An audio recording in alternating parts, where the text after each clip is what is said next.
Hey, welcome to 23 Degrees Sideways. Thought I would talk for a minute about cows and pasture and butter. This came up because some friends of mine were talking about Vital Farms butter. Butter is a very big topic in the health community, especially with people who are involved in healthy eating, zero contaminants, low processed food, stuff like that. And one of the standards is Kerrygold butter. So Kerrygold is butter from pastured cows in Ireland, and it gets shipped over to the US in large quantities, huge quantities. It's a very big seller. And, the ostensible truth, supposedly, is that these cows are all on pasture all the time with no supplementary feed. And I don't want to talk about Kerrygold too much because I don't know. I haven't been over there to look in Ireland, but I know how dairy farming works and how cattle grazing works to some extent. And I'd like to talk a little bit about that. So Vital Farms, one of my friends called up and said, hey, it says your cows have access to pasture and so on. And they are they on pasture all the time? And someone laughed and said, no, nah, not even close. Now, Vital Farms is supposedly a network of small family farms working together as a kind of an industry to do better stuff. Like eggs and butter are the main products that I see. There's some other stuff. With the eggs, very specifically, I've seen good and bad quality. Some of it depends on the location. Not bad quality. Let me rephrase that. I've seen good and excellent quality compared to grocery store eggs, regular Eggs Best kind of stuff. It's all very good, but I've seen better and I've seen worse, so to speak.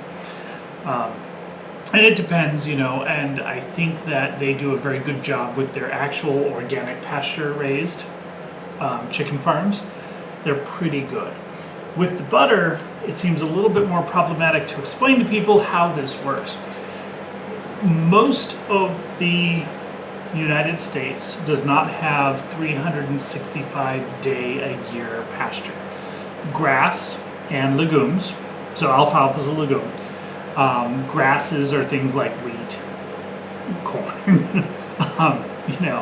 What people call grain-fed is actually grass, and a lot of the grasses that cows eat are actually legumes, not grasses, but these things have growing seasons. They don't grow all the time. It's not like a hothouse thing. Grass is something that you farm, and it goes through growth cycles and harvest cycles and seeding cycles and dormant cycles, and it doesn't just go all the time. Cows don't just make milk all the time either. There are seasons to all of this. So when you're talking about butter or dairy in general, and you want free-range pastured beef or cattle doing your dairy cattle, you're going to be dealing with some seasonality. There's going to be silage. There's going to be feed involved, okay? You don't actually turn out all of the cows for the dairy from the dairy into this pasture, and they just eat and they never overgraze, and the magic just happens and there's unicorns farting in the fields. That's not how it works. So there will be times when the feeding is confined. There will be times when the animals themselves are not free range, whatever people think free range means. No fences, no boundaries, jumping through the air, whatever. That's not really how it works. Cows do have to be herded, especially if you want to actually do the dairy. They also have to be bred. They have to be separated from the calves. They have to be cycled through the dairy process. You can't just milk them every day for their entire natural life. That's not how it works. Milk comes because of the pregnancies, the babies, the calves, the veal, so to speak. And it does go through cycles. You don't just milk a cow all the time.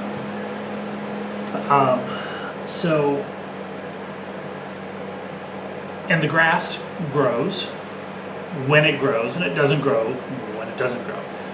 That's why we have hay, silage, feed because winter does happen for most people, or summer happens, depends on where you are. Sometimes the summer is the not growing season. So, no, your pasture-fed butter isn't going to be pasture-fed 100%. It's kind of, I'm not going to say it's impossible, but it's kind of unlikely that you're going to have this mystical, magical hippie image come to life, be the reality. The best we can do is the best we can do, and it's fine. It works really, really well, okay? But don't expect that there's some little guy, little brown dude who's an immigrant on a truck, his little quad, running out into the fields to milk the happy cows. Like, whatever your elitist urban vision of this is, it's not how it actually works. The cows have to go into the milking facility, and then they have to leave the milking facility. And that means there's a certain amount of space that you're kind of having to deal with. Now, when you're not milking a cow and you put them on pasture, you put them on winter pasture or something, that's perfectly fine. That's really common. It's common with beef cattle too. And you can turn them out to a certain extent. There's certain densities of farming and regenerative agriculture and stuff that you can do. And I think that Vital Farms honestly is doing a pretty good job. I can usually tell how intense the feed is by looking, smelling, and tasting the butter. If you look at it melt in a pan, you'll get this watery, almost starchy butter. Like, it looks like cornstarch in some stages of melting. It's really, really weird. You can actually tell the difference. Vital Farms is pretty good. It's not the absolute best, but it's about as good as just about any of the fancy boutique, pasture-raised, open range, whatever, dairy products that I see in coming out of America. Kerrygold is pretty much on par with that. Maybe slightly better during some seasons, but there's a footprint to Kerrygold. There's this whole, it comes across the Atlantic Ocean, and you don't just kind of get it for free. You have that whole footprint. There's a whole thing to shipping your butter across the Atlantic Ocean in job lots, in huge quantities. 330 million people in America, and a lot of people want Kerrygold butter. So, we've got New Zealand grass-fed butter that comes in quite often now, and it's the stuff that I've had is not as good as Kerrygold or Vital Farms or Handsome or better than Nature Valley, but not quite on par. It's just it's not quite there, and it might just be a diet thing, might be a taste thing. It's not watery. It doesn't have that grain taste to it.